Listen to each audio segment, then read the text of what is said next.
പ്രിയരെ എല്ലാവർക്കും നമസ്കാരം. നമുക്ക് ഈ ദുരന്തങ്ങൾ ഇങ്ങനെ അടിക്കടി വന്നുകൊണ്ടിരിക്കുകയാണ്.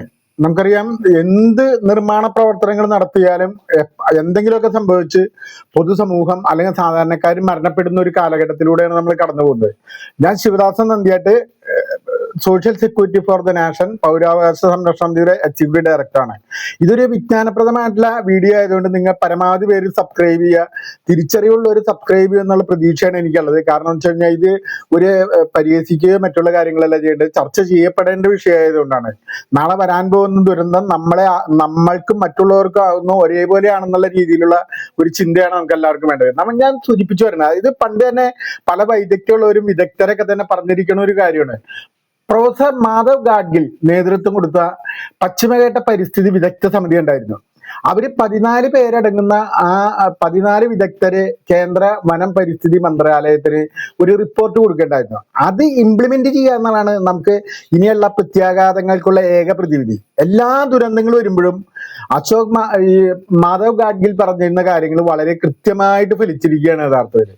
അപ്പൊ ഈ പശ്ചിമഘട്ട പരിസ്ഥിതി വിദഗ്ധ സമിതി പറയുന്ന അല്ലെങ്കിൽ western guts ecology expert panel എന്ന് പറയുന്ന ആ വിദഗ്ധ സമിതി പറഞ്ഞിരിക്കുന്ന കാര്യങ്ങൾ അക്ഷരം പ്രതി ഇന്നത്തെ ഈ വർത്തമാന കാലഘട്ടത്തിൽ പ്രാബല്യത്തിൽ വന്നുകൊണ്ടിരിക്കുകയാണ്. അതുകൊണ്ട് എന്ത് ചെയ്യണം?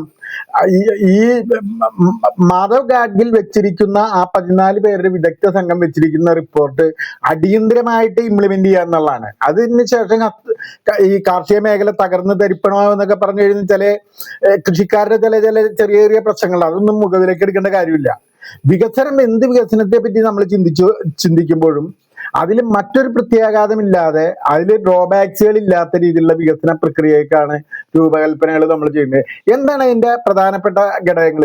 പശ്ചിമഘട്ടത്തിന്റെ ആകെ വിസ്തൃതി യഥാർത്ഥത്തില് 1,29,307 1,29,037 307 ചതുരശ്ര കിലോമീറ്ററാണ് പരിസ്ഥിതി ലോല പ്രദേശമായി പ്രഖ്യാപിച്ചിരിക്കുന്നത്. പ്രധാനമന്ത്രി മൻമോഹൻ സിംഗ് ആണ് ശരിക്കും 2011 ആഗസ്റ്റ് 31 സർക്കാരിന് റിപ്പോർട്ട് സമർപ്പിച്ചത്. യഥാർത്ഥത്തിൽ അന്ന് മൻമോഹൻ സിംഗിന്റെ ഭരണകാലമാണ്. നിർഭാഗ്യവശാൽ എന്താണെന്ന് വെച്ച് കഴിഞ്ഞാൽ ആ റിപ്പോർട്ട്, ഈ 14 പേരടങ്ങുന്ന വിദഗ്ധ സംഘം വെച്ചിരുന്ന റിപ്പോർട്ട് ഇംപ്ലിമെന്റ് ചെയ്യാനായിട്ട് തയ്യാറായില്ല എന്നാണ് എല്ലാ ദുരന്തത്തിന്റെയും അടിസ്ഥാന പ്രശ്നം. മനസ്സിലായോ? അതിനുവേണ്ടി സമയം നമ്മൾ പാഴാക്കി എന്നുള്ളതാണ്. നമുക്ക് ഇതിന്റെ പരിസ്ഥിതി ലോല പ്രദേശമായി പ്രഖ്യാപിക്കുക എന്നാണ് ഒന്നാമത് നമ്മൾ പറഞ്ഞത്.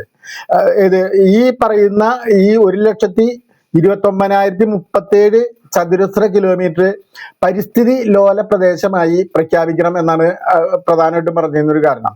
അതിൽ പ്രധാന 3 മേഖലകളായി തരംതിരിക്കുക എന്ന് പറഞ്ഞിരുന്നു. ഈ പരിസ്ഥിതി ലോല പ്രദേശങ്ങളെ 3 മേഖലകളായി തരംതിരിക്കാം.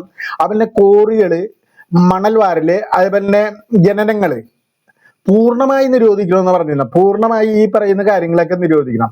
വികസന നിയന്ത്രണം അനിവാര്യമാണെന്നുള്ള രീതിയിലാണ്. വികസനത്തിന്റെ പേര് പറഞ്ഞുകൊണ്ട് ഏത് കുന്നും ഏത് മലയും കുത്തിപ്പൊളിക്കുന്നതിനേക്കാൾ മുമ്പ് അത് താങ്ങാനുള്ള ശക്തി ഉണ്ടോ, ആ പ്രദേശത്തിന് സൂക്ഷ്മ പരിസ്ഥിതി സംരക്ഷണത്തിന്റെ ഭാഗമായിട്ട് അത് താങ്ങാനുള്ള ശക്തി ഉണ്ടോ എന്നുള്ള കാര്യം ആലോചിച്ചിട്ട് വേണ്ടി മാത്രമാണ് ശരിക്കും ഇത്തരത്തിലുള്ള വികസനം നടത്താൻ പാടില്ലെന്ന രീതിയിൽ ആ റിപ്പോർട്ടിൽ കറക്റ്റായിട്ട് പറഞ്ഞത്. അതിന് വികസന നിയന്ത്രണമാണ് പറഞ്ഞിരുന്നത്. പിന്നെ പശ്ചിമഘട്ട അതോറിറ്റി രൂപീകരിക്കുക എന്ന് പറഞ്ഞു. പശ്ചിമഘട്ട അതോറിറ്റി രൂപീകരിക്കേണ്ട തയ്യാറായിട്ടില്ല നാളെ ഇതുവരെയായിട്ട്. പിന്നെ നമ്മൾ മനസ്സിലാക്കേണ്ടതെന്ന് വെച്ചാൽ പ്രകൃതിയെ ചൂഷണം ചെയ്തുകൊണ്ടുള്ള വികസന രീതി അവസാനിപ്പിക്കണമെന്ന് പറയുന്നത്. പ്രകൃതിയെ ചൂഷണം ചെയ്തുകൊണ്ടുള്ള വികസന രീതി അവസാനിപ്പിക്കണം. ഇത് നമ്മൾ ചെയ്തില്ല എന്നുണ്ടെങ്കിൽ നാളെ നമ്മൾക്കൊക്കെ തന്നെ, അല്ലെങ്കിൽ ഈ പറയുന്ന പ്രകൃതിക്കും അതേപോലെ തന്നെ മനുഷ്യവംശത്തിനൊക്കെ തന്നെ ഹാനികൾ ഉണ്ടാവാനുള്ള സാധ്യതകൾ ഉണ്ടെന്നുള്ള കാര്യം നിങ്ങൾ തിരിച്ചറിയണം. അപ്പൊ മാധവ് ഗാഡ്ഗിൽ പറഞ്ഞിരിക്കുന്ന ഈ പറയുന്ന western guts ecology expert panel എന്ന രീതിയിൽ ആ പശ്ചിമഘട്ട പരിസ്ഥിതി വിദഗ്ധ സമിതി പറഞ്ഞിരിക്കുന്ന കാര്യങ്ങളും അക്ഷരം പ്രതി നമ്മൾ ഫലവത്താക്കുക എന്നുള്ളതാണ് നമ്മൾ മനസ്സിലാക്കേണ്ടത്. അത് വന്നില്ല എന്നുണ്ടെങ്കിൽ നമുക്ക് വലിയ ദുരന്തങ്ങൾ ഉണ്ടാവാനുള്ള സാധ്യതയുണ്ട്. നമ്മൾ തിരിച്ചറിയണം. ഏത് ഭരണാധികാരികളും കാശുണ്ടാക്കാനുള്ള പണിയല്ല. ഒരു സസ്റ്റൈനബിൾ ഡെവലപ്മെന്റ് ആണെങ്കിൽ പരിസ്ഥിതിനെ സംരക്ഷിച്ചുകൊണ്ടുള്ള പ്രവർത്തനങ്ങൾക്കല്ലാതെ ഒരു സസ്റ്റൈനബിലിറ്റി ഉണ്ടാവില്ല, ഒരു സുസ്ഥിരത ഉണ്ടാവില്ല, ഒരു നിലനിൽപ്പ് ഉണ്ടാവില്ല എന്നുള്ളത് നമ്മൾ തിരിച്ചറിയണം. ഞാൻ ശിവദാസൻ നന്ദിയായിട്ട് one struggle media. Okay, thank U.